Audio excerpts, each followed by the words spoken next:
오송 지하차도의 수색 작업이 한창입니다. 그런데 강 기자가 얘기했던 것처럼 내부의 이 진흙 범벅 때문에 이 수색이 좀 난항을 겪고 있는 것 같습니다.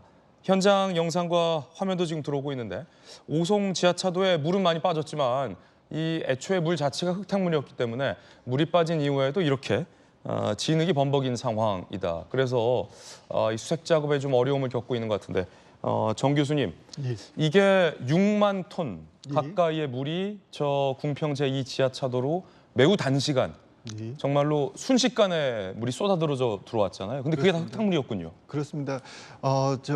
미호천에서 넘친 물들이 주변에 있는 평야를 한 400m 정도 거쳐오면서 많은 토사를 유입하게 됩니다. 지금 진입부 부분에 보면 발목 정도의 진흙이 있는데요. 중심부에는 그거보다 훨씬 더 많은 진흙이 쌓여 있을 것 같습니다. 중심부에는 일반적으로 한 30% 정도의 토사가 있기 때문에 많게는 1m까지도 토사가 쌓여 있어서 차량 같은 경우는 토사에 묻혀 있을 가능성도 저희들이 배제할 수는 없는 상황입니다. 예. 그러면 많이들 이제 놀라셨던 것이 국민들이 예. 아니 물이 그렇게 빨리 들어오나? 예. 라는 부분에서 많이 놀라셨거든요. 예. 실제로 대피를 하려 했으나 대피하지 못한 채 실종되신 분들도 꽤 많을 것으로 지금 추측이 되고 있는데 예. 물의 속도가 그렇게 빠릅니까? 그렇습니다. 처음에 이제 미호천에서 범람대물하고 지하차도하고는 400m 정도의 거리가 있습니다. 예. 그런데 그쪽이 이제 논지대인데요.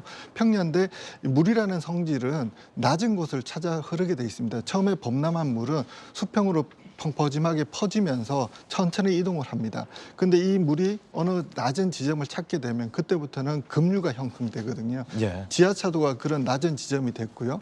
그 급류가 처음부터 들어오면서 처음에는 서서히 우리가 이제 블랙박스 영상을 보면 천천히 들어오는 그런 블랙박스 영상이 있는데 그 다음부터는 급류가 형성됩니다. 그래서 시속 3m/s, 그러니까 초당 3, 4m가 되기 때문에 차량이 도저히 빠져나올 수가 없는 거죠. 예. 저렇게 속도가 빠르군요. 지금 유속이. 그렇습니다. 우리가 작년에 포항 냉천에서 아파트 침수 사건 예. 때도 보면 아파트 주차장을 차를 빠져나오려고 해도 급류가 나오기 때문에 네. 차가 나올 수 없는 상황이기 때문에 급류다. 그렇습니다. 그 굉장히 에어포켓이랄까요?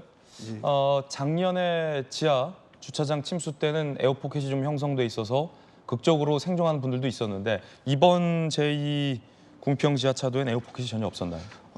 지하차도의 구조적 특성상 에어포켓이 생기기는 굉장히 어려운 구조고요.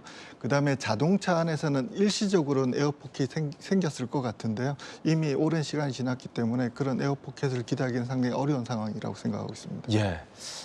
결국은 미리 예방하고 통제하는 것밖에 예방책이 없다라는 전문가분들의 지적도 있습니다. 얼마나 이 궁평 제2 지하차도의 침수가 빨랐는지 해당 CCTV와 또 생존자들의 블랙박스 영상들을 저희가 준비해봤습니다. 함께 보시죠. 그제 오전 8시 30분 한 차량이 궁평 제2 지하차도 달리고 있습니다. 자, 잠시 후에 경사로 밖으로 나오자 거세게 물이 들이치기 시작하는 모습 볼 수 있습니다. 자, 이렇게 빠져나왔는데요. 이미 앞서 달리는 SUV 차량의 바퀴가 절반 정도가 물에 잠겨 있는 모습 확인할 수 있습니다. 자, 인근에 있는 미호강 제방 뚝이 유실되면서 미호강의 하천물이 지하차도로 밀어닥치기 시작한 순간의 모습을 영상으로 확인할 수 있습니다.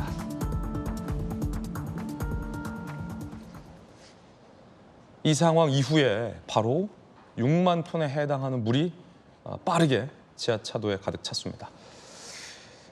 최초의 신고자도 저희가 한번 인터뷰해봤습니다. 그때 상황, 최초 신고자, 목격자는 어떻게 봤는지 들어보시죠. 차가 잠기게 생겼어. 꼭대기만 남은 거예요. 꼭대기만. 네. 막 살려달라고 막 그러길래 내가 그래 내가 119 불러줄게. 이제 112 먼저 신고하고 또 이제 119 신고하고 순식간에 진짜 네. 지하차도가 순식간에 다 차버렸어요. 터널하고 뭐 벽하고 끼어가지고 못 나오는 거야. 이제 그 네. 사람을 막 잡아당기는데 살리려고. 자, 교수님, 예. 지금 들으셨던 것처럼 최초의 신고자도 순식간에 물이 들이닥쳤다. 예. 그리고 그때까지만 하더라도 차 위에서 살려달라고 호소를 하는 생존자도 있었다. 예. 구조대가 굉장히 빠른 시간에 도착했지만 이미 예. 물이 다 가득 차 있어서 그 안으로 진입을 할 수가 없었던 상황이라고 해요. 만약에 이제 물이 가득 차게 되면 예. 구조 인력이 들어갈 수 없습니까?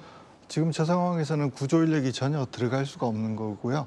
일단 시야가 전혀 확보되지 않고 우리가 잠수 장비라든가 이런 특수 장비들이 없기 때문에 현 상황에서 어떻게 조치할 방법이 없었던 겁니다. 예.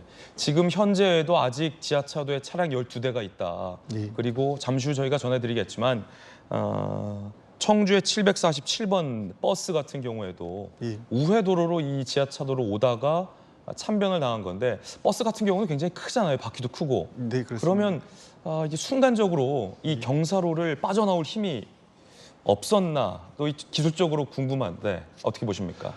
수압이라는 건 생각보다는 굉장히 강합니다. 예. 저희가 얼마 전에 지하철 맨홀이 열릴 때도 보면 자동차가 있어도 들썩들썩할 정도로 수압이 작용합니다. 이번에도 보면 진입부에 있던 버스가 수압에 의해서 끌려가는 장면들이 있습니다. 예. 그래서 그런 장면들을 생각해 보면 예상보다 수압이 굉장히 강하기 때문에 차량으로는 그걸 극복하기는 굉장히 어려운 상황이었습니다. 지금 지하차도의 중앙 부분, 가장 그러니까 깊은 부분이겠죠. 네. 그곳에는 여전히 이 구조대원이 섰을 때 한 100곱 정도 차는 예. 굉장히 그래도 많은 양의 물이 아직 남아 있는 상황이라고 그래요. 예. 배수 작업도 좀 쉽지 않아 보여요. 최선을 다하고 있는 것 같은데.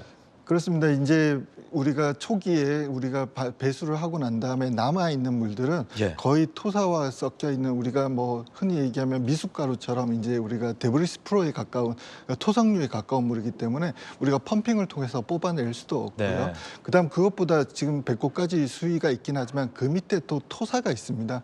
제가 미루어 짐작컨대 토사가 적게는 한 50에서 1m 정도 쌓여 있기 때문에 예. 그 밑에 차량들이 더 많이 있기 때문에 10여 대, 10대 정도의 차량에 대한 수색 작업이 이렇게 시간이 걸린다고 생각하고 있습니다. 그렇군요. 자, 이 오송 제2궁평 지하차도의 사망자 숫자는 모두 13분입니다. 실종자 중 한 명을 제외한 전원에 대한 신원 확인이 이루어지고 있다는 뉴스 속보도 들어오고 있고 경상자도 9명에 달합니다. 그리고 아직 견인하지 못한 차량 12대가 지하차도에 남아있는 것으로 보고되고 있습니다. 사고 직후에, 그러니까 침수 직후에 구조 인력이 현장에 도착했지만 이미 지하차도에 급류가 가득 찬 상황이라 즉각적인 구조 작업은 쉽지 않았고 이렇게 안타까운 13명의 사망자라는 피해가 기록됐습니다.